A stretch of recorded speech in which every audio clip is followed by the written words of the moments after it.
behalf of my family, myself, fans, friends, nieces, nephews, sisters, brothers, I would like to thank everyone for coming out. As you know, I'm lost for words. I was his voice and his backbone. I had his back. So did the family. But we thank you. That's all I can say. We thank you very much.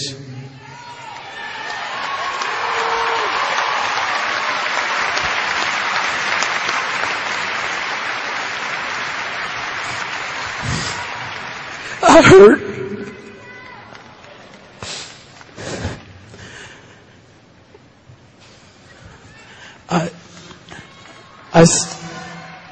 I stand here trying to find words of comfort, solace, trying to understand why the Lord has taken our brother to return home from such a short visit here on earth.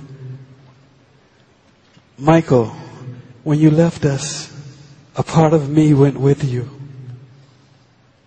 And a part of you will live forever within me, but also a part of you will live forever within all of us.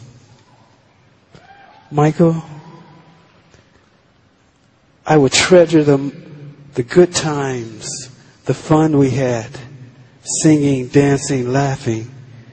I can remember when we used to come home from school and we would grab a quick bite to eat and we'd try to watch the Three Stooges, as much of it as possible before Mother would come in and say it's time to go to the recording studio. I also, Michael, remember a time when I went into the record store and there was this man purchasing a lot of CDs, and he would go and grab another batch of CDs. He was an older gentleman. He had short afro, butt crooked teeth, and his clothes were rumpled. I walked up behind him and said, "Michael, what are you doing in this store?" He turned to me and said, "Marlon, how did you know it was me?" I told him, "You're my brother. I can spot you anywhere, regardless of your makeup. I know your walk, I know your body language, and those shoes did not help."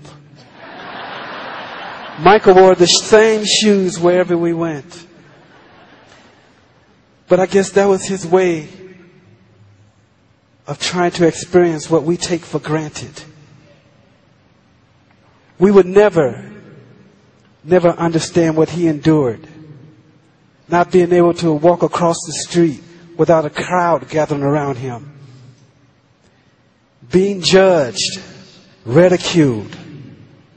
How much pain can one take? Maybe now, Michael, they will leave you alone.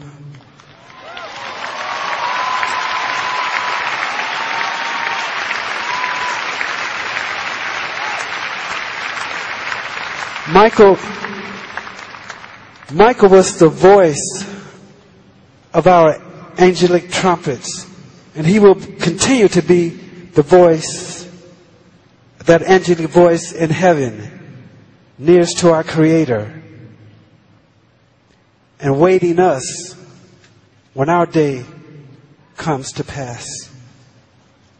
Michael, I love you. I will miss when we said our goodbyes. I will hug you and I say I love you, and your response was, "I love you more." You know, the Lord has a purpose for everything. And sometimes we just can't see it or understand it. But it will be made clear to us when we reach that ultimate reward of being in His presence. And Michael, you're there. You're right there.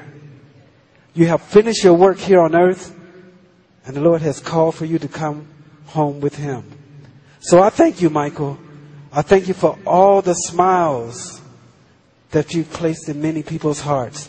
And I thank you for everything that you've done for others across this globe in the Lord's name. And I have one request, Michael, one request. I would like for you to give our brother, my twin brother, Brandon, a hug for me.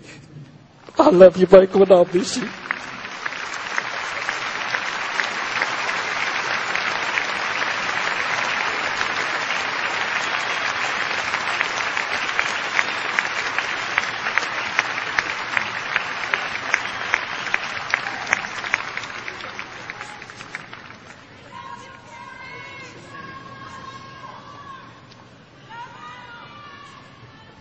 I thank you, Jen. I want to say something.